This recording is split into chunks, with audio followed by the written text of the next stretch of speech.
I talk to people I could talk to. So I actually pray for my mom.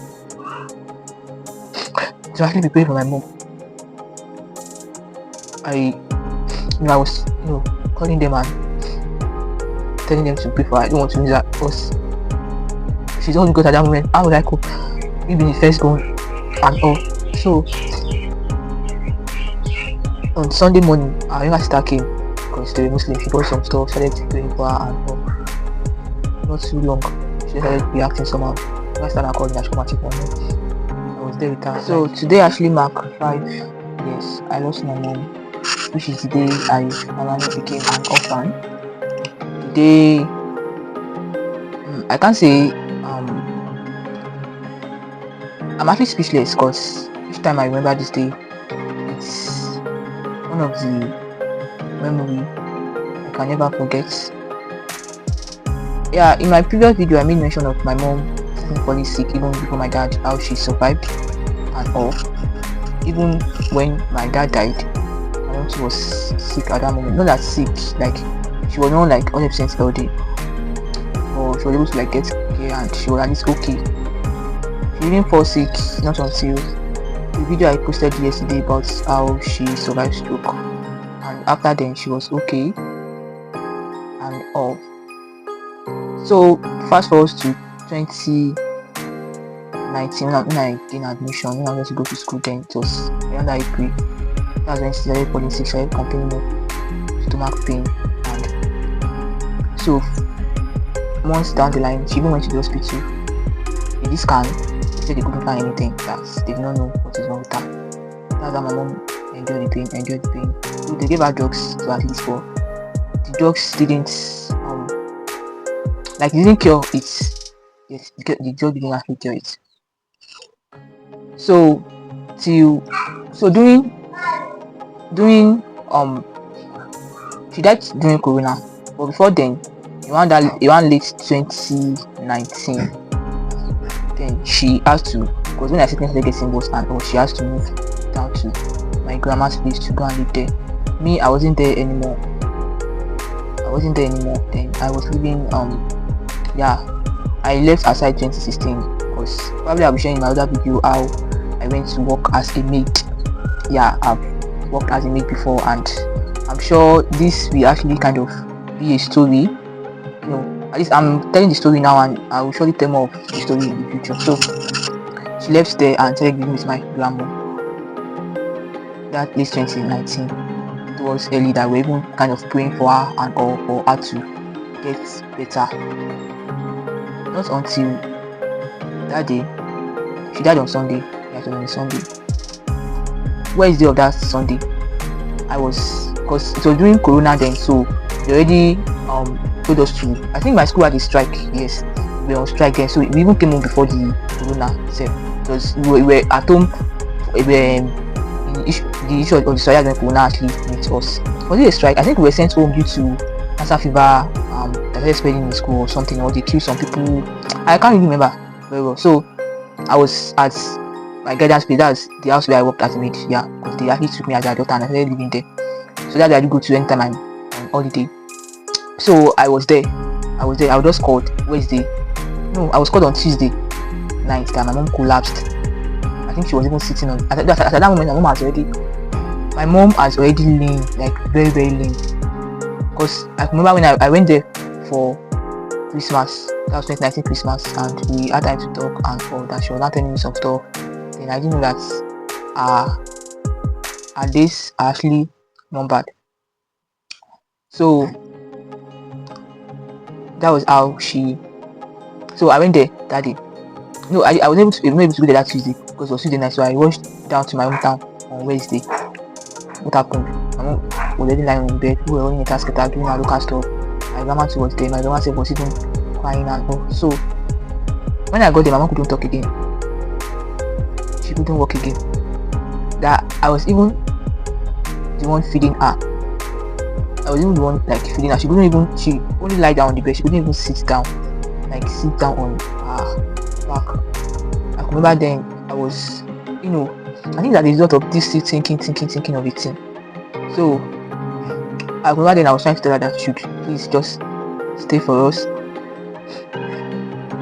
She should please just stay for my siblings, and I was encouraging her that she should not give up. That she should not give up. She should try and stay for us. And I was just telling her she should just try and stay for us, cause then she was already lifeless on the bed where she is. So I was just telling her and encouraging her to like stay. So the next day when I went there, she couldn't talk. She couldn't talk anymore. She couldn't talk. She was just doing So my younger sister, because she was not with us, so she had to call my sister. My younger sister actually called. My mom, hearing her daughter's voice,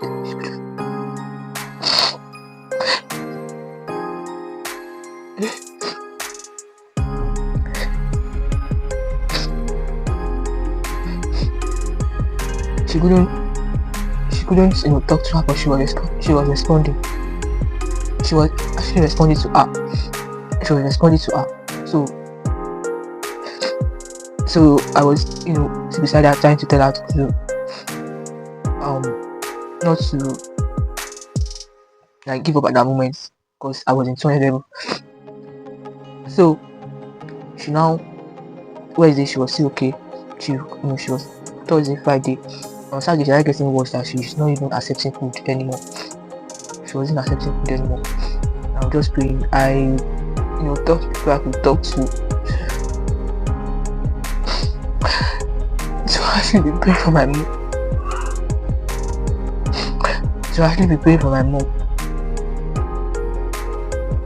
I was calling them and telling them to pray for her. I don't want to lose her, because she's all we got at that moment. How would I cope? Maybe the firstborn and all. So on Sunday morning, our younger sister came, because they were Muslim. She bought some stuff, started doing for her, and not too long she just started reacting somehow. I started calling her, she come and check my mom. I was there with her she couldn't respond. She was reacting at that moment, and she gave up the ghost while she followed me.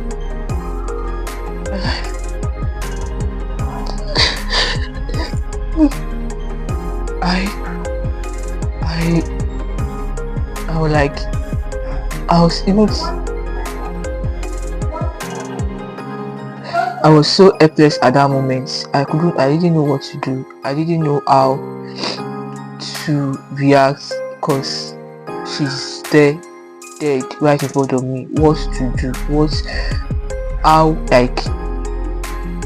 If it's possible for me to wake her at that moment.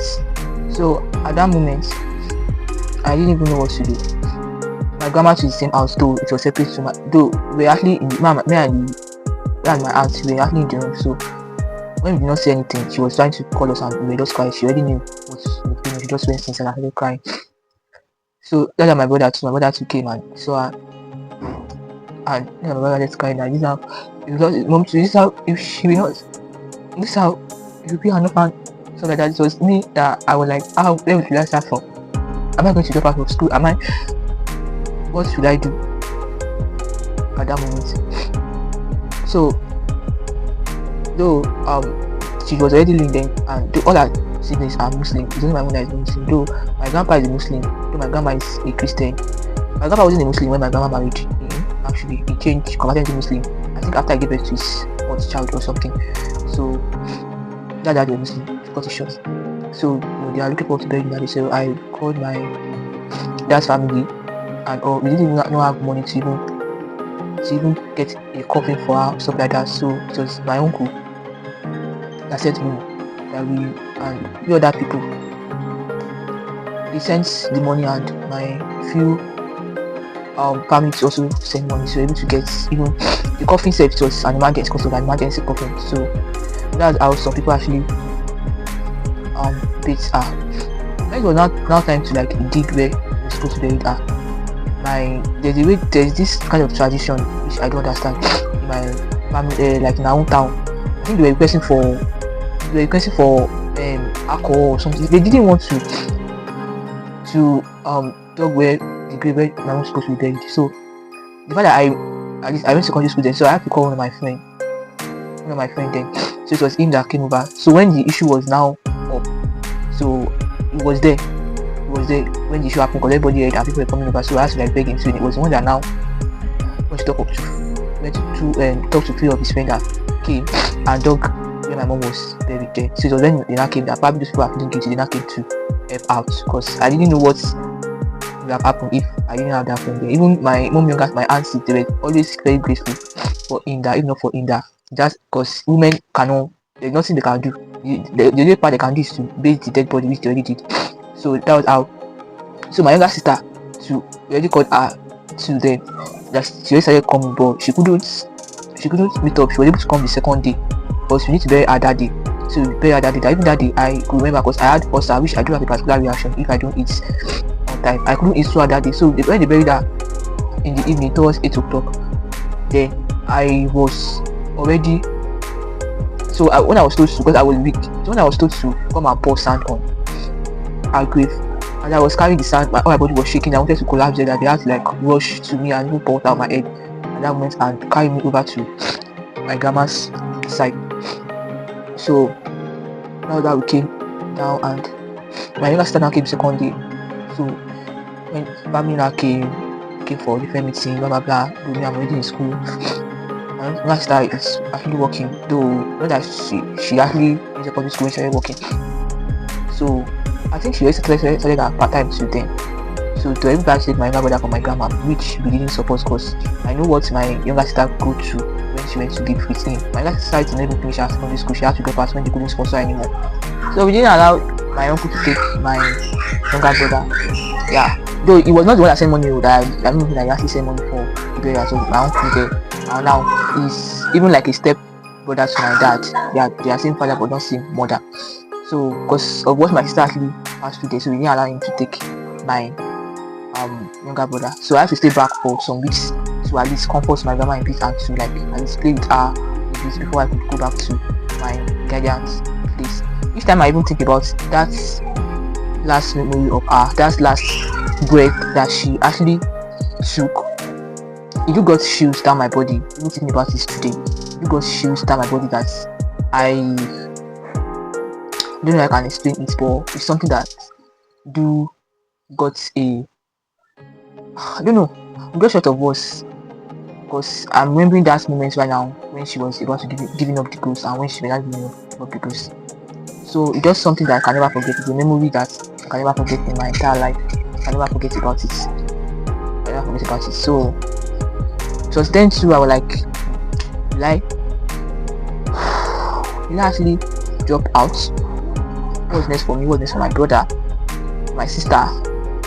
Because there's someone that after our dad's death, even till now that I'm even making this video, most of our family actually neglected us. They, most of them, though not all, I'm sure if they are seeing this video, the one that actually neglected us, we know, and the one that didn't, we know. So most of them actually neglected us, and the few that didn't, we have treated them. So they actually neglected us, and even till now we are left to feed by ourselves, to hustle for ourselves, to make ends meet for ourselves. Yeah, because nobody, definitely nobody. If each and everything we are doing right now is just by us alone. Even when I was in school, yeah, my guardian and my uncle was supporting, but family members are not. There are times that I will need something, nobody to call, because I can't be calling them every time for people that if you are watching this and you have children in school, now your children used to call you, and imagine your children cannot even call you every time. I only call once in a while. I don't call them every time. There's a difference between you calling your parents, asking your parents for things, and asking someone that's not your parents for things. So there'll be limits to what you can ask and how you can ask. I thank God for them. They actually tried for me. So to the rest of them, my family goes to father's side, mother's side. There's even some of my family that my father's side I don't even know right now if I'm existing or not. I think the last time I saw her should be probably 10 years ago. I'm not sure. I think 10 years ago or something. I can't remember. I don't even know if I exist or not. And regardless, the future will surely tell. Yeah, because later in the future, I know I'll be great. Now my siblings will be great there. But in the future, we'll surely survive past this. Yes, we'll surely survive past this. But then they'll not start, coming and saying a lot of things. Some will be calling us bad people. Oh, we don't forgive. Oh, we are this, we are that. Those people who know what we've actually been through. They don't know the days that me and my siblings will be crying, even me specifically, days that there was a time in my life that for like 5 years, I'm not exaggerating, I always go to bed every day crying. Always go to bed each and every single day crying. You might think I'm actually lying. I that actually said it. I know actually know each and every single day crying. If I don't cry, I will surely think. If I don't cry, I will surely think. So those people that didn't, know what we went through and how I'm able to skate. Even till now, I haven't still even skate because there are times that I'm still even of recent. Was it last week? Yeah, no, I think last 2 weeks. Yeah, last 2 weeks that I even cried. I was crying that I needed to do something and I wish I had parents, because if I have a dad or I have a mom and what I actually need, they will be able to get it for me at that moment. But nobody's there to help, and I was so frustrated. Nobody will actually see that I'm going through. And actually then when I'm out of successful and now decide to just keep to myself and I'll be like, oh, this gets bad. Well, let's wait for the future. Let's see what the future holds. I know I have a bright future.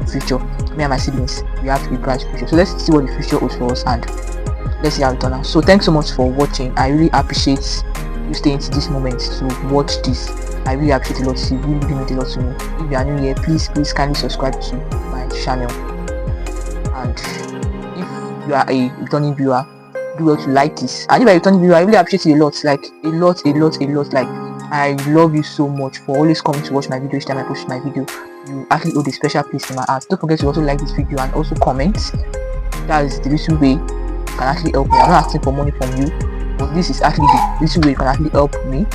And also kindly turn on the notification button so you can get updated about when I drop my other videos. But I think next week I might be dropping just few shots. Yeah, I just remember something about my childhood that's just very, very, funny, and I don't know if I can explain it. So I'll just be dropping, I think few shots for next week. So thank you so much.